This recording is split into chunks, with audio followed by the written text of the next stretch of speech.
Ny afatra aminao androany dia ny hoe aza maka lagy fa ianao ihany no azo lagy. Aza vaiko tsara. Misy olona matetika manao ratsy amintsika dia miteraka alahelo, folotika, mampalemy antsika iny mandritra ny ora maromaro. Mety mandritra ny tontolo andro, mety mandritra andro maro mihitsy ary. Kanefa amin'izay fotoana ianao malahelo zay, iny olona iny dia mitohy ny fiainana. Ary mety falifaly ary izy rehefa malahelo ianao ka hoy aminao hoe aza maka lagy fa ianao ihany ny azo lagy.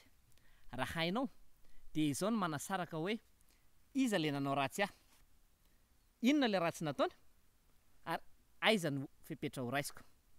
Izany hoe tsy atambatra ho iray ireo. Raha vao manao ratsy indray-pandeha ny olona anankiray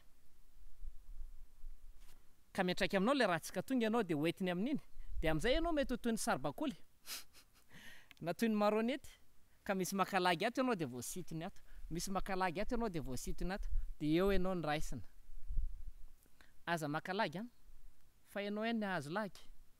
Mitsotra indrindra, raha sarotra aminao no manavaka azy le telo ireo, dia tadidilo ilay ohabolan-drazana manao hoe sokatra andrarahaka avandre, ka hoy izy hoe eno izany re azon-damosiko.